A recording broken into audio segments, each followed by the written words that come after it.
A woman in Bristol sold handmade candles on Etsy for 18 months, never earned more than £850 a month, and then HMRC sent her a bill for £4,200. Text overlay, £4,200 tax bill? She didn't commit fraud.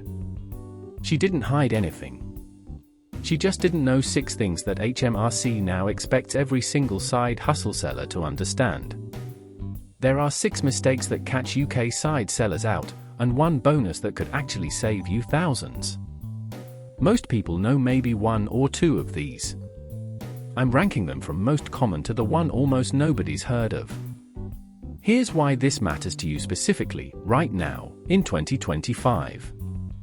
If you've sold anything on Etsy, eBay, Vinted, Depop, or Amazon Marketplace in the last 2 tax years, even casually, even just clearing out your wardrobe, the rules have fundamentally changed. Since January 2024, every single one of these platforms is legally required to report your earnings directly to HMRC under something called DAC7, the OECD's Digital Platform Reporting Rules. That means HMRC already knows what you earned. The question is whether you've told them to. Text overlay, DAC7. Platforms report your earnings to HMRC automatically. And if those 2 numbers don't match, that's when letters arrive. But here's the part that trips people up, and it's what caught that candle seller out. Not everything you earn is taxable. There are legitimate allowances, deductions, and thresholds that most sellers completely ignore, and by ignoring them they either pay too much or worse, they don't file at all because they assume they're fine. Both mistakes cost real money. Let me walk through all 6, plus a bonus that wasn't even on my original list until I ran the actual numbers. 1 to 330. Problem: the candle seller's story. So this Bristol seller, let's call her Jess, because her real name's been anonymized on the tax forum where she posted this, started making soy candles during lockdown. She sold about £10,200 worth in her first full tax year. Not profit, total sales. Her materials, postage, and Etsy fees ate up roughly half of that. So her actual profit was around £5,000. Now, £5,000 of profit sits well within the basic rate band. The tax on that, income tax at 20% plus class for national insurance at 6%, comes to about £1,300. Text overlay, £5,100 profit times 26% equals £1,326 tax. Not great, but manageable. So where did £4,200 come from? 3 things happened. 1. She didn't register for self-assessment, so HMRC hit her with a late filing penalty of £100, plus daily penalties that stacked up to £900. 2. She didn't file for the previous tax year either, because she assumed the trading allowance covered her. It didn't, for reasons I'll explain in a moment. That was another £1,200 in tax plus penalties. 3. Interest charges on everything. The total damage, tax she legitimately owed, plus penalties she could have completely avoided, plus interest that wouldn't have existed if she'd filed on time. Text overlay, tax owed plus late penalties plus interest equals £4,200. And the worst part? If she'd understood the 6 things I'm about to cover, her actual bill for both years combined would have been closer to £800. Here's the part that almost nobody knows. Number 4 on this list is the single biggest reason HMRC investigations into side sellers have increased 29% year-on-year according to their 2024 annual report. But we need to start at number 1. 3:30 to 10 o'clock, solution, the 6 mistakes, plus bonus. Mistake number 1, not knowing your trading allowance, or thinking it protects you when it doesn't. Every UK resident gets a £1,000 trading allowance. If your total gross income from side selling is under £1,000 in a tax year, you don't owe tax and you don't need to file. Simple. But, and this is where Jess went wrong, that's gross income. Total sales. Not profit. If you sold £1,100 worth of stuff but spent £900 on materials, your profit is only £200, but you've blown past the trading allowance. And here's the choice most sellers don't realize they have. Once you're over £1,000, you can either deduct the £1,000 trading allowance as a flat deduction from your gross income, or you can deduct your actual expenses instead. You cannot do both. For most serious Etsy sellers, actual expenses are far higher than £1,000. Choose wrong, and you're paying tax on money you never kept. Most people think picking between those two is obvious. It's not, and that connects directly to mistake number 3. But first, mistake number TWO, not registering for self-assessment by the deadline. If you need to file a tax return, you must register by the 5th of October following the end of the tax year. Miss that date? HMRC can charge penalties even if you owe zero tax. Text overlay. Deadline, register by the 5th of October, file by the 31st of January, pay by the 31st of January.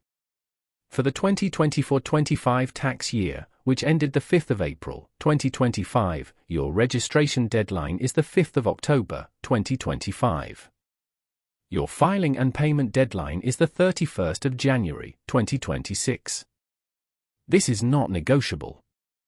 HMRC's late filing penalty starts at £100 and scales to over £1,600 if you're more than 12 months late. Mistake number 3, failing to track deductible expenses, or not knowing what counts.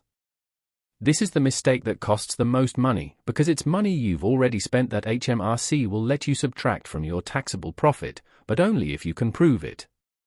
For an Etsy seller, deductible expenses include raw materials, packaging, postage and shipping, Etsy listing fees, Etsy transaction fees, PayPal or Stripe fees, photography equipment used for product shots, a proportion of your home broadband and electricity if you work from home, and even mileage to the post office at HMRC's approved rate of 45p per mile for the first 10,000 miles.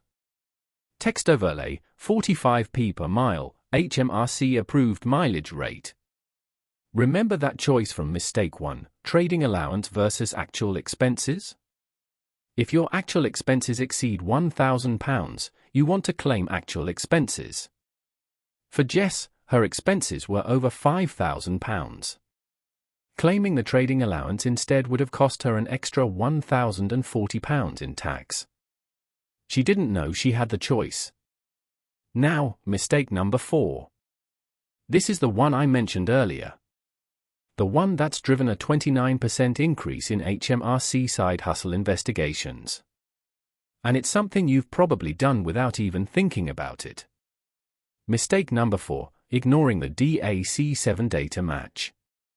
Under DAC7, platforms report your legal name, address, date of birth, tax identification number, and total gross consideration, that's the full sale price including shipping, to HMRC for every seller who either made 30 or more transactions or earned €2,000 or more in a calendar year. Text overlay, DAC7 threshold, 30 plus sales or €2,000 plus in a calendar year. HMRC cross-references this against self-assessment filings. If a platform reports you earned €3,500 and you haven't filed a return, that triggers a compliance check. According to HMRC's annual report published July 2024, they opened 29% more compliance interventions targeting online sellers compared to the prior year. The critical thing to understand is that platforms report gross consideration, the total the buyer paid, including shipping.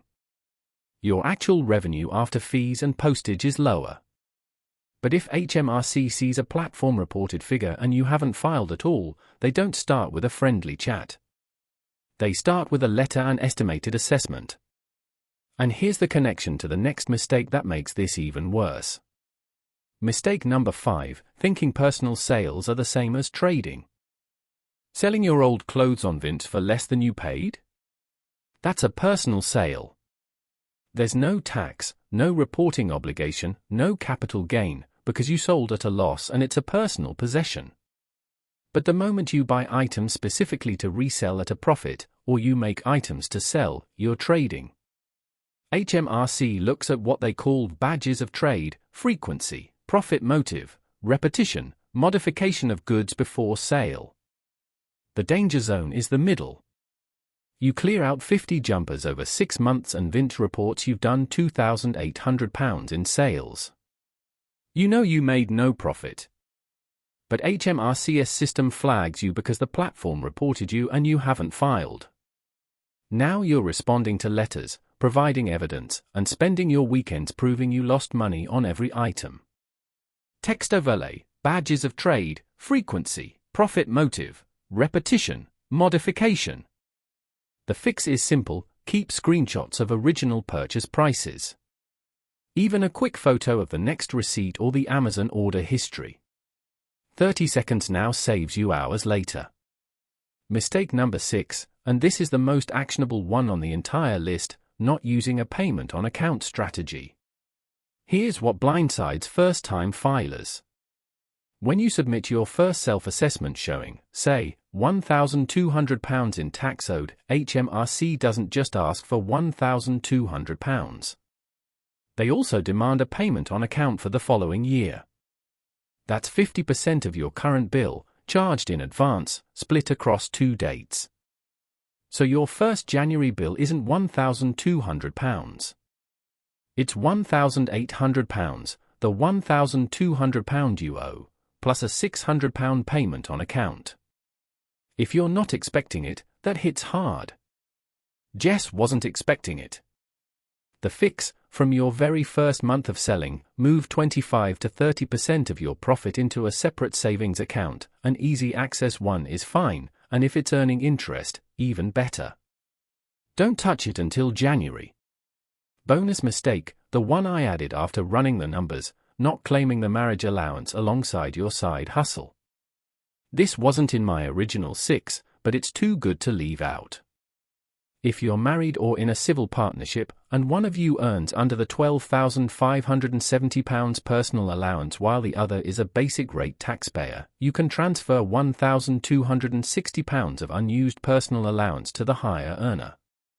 That saves the higher earner £252 a year in income tax. Text overlay: marriage allowance equals £252 saved per year. Backdate up to 4 years equals £1,242. Here's the side hustle connection nobody makes.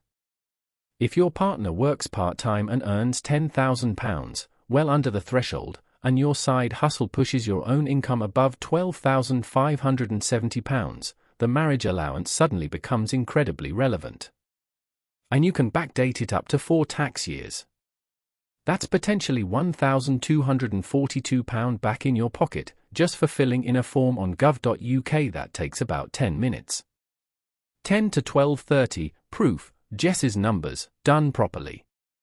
So let's rerun Jess's numbers, both tax years, properly this time. Year 1. Gross Etsy sales, £6,800. Actual expenses: materials, fees, postage, packaging, £3,400. Taxable profit, £3,400. That's below the £12,570 personal allowance if it's her only income alongside a part-time job paying £9,000. Total employment plus side hustle income, £12,400. Tax owed on the side hustle, 0. She didn't need to be panicking, but she did need to file. Text overlay: Year 1, £9,000 salary plus £3,400 profit equals £12,400, under the personal allowance. Year 2. Gross Etsy sales, £10,200.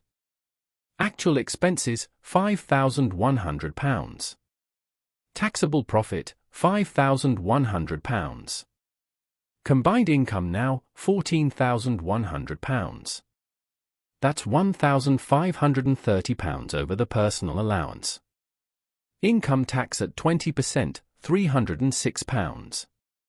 Class for NI at 6% on profit over £12,570, roughly £92 on the portion above the threshold.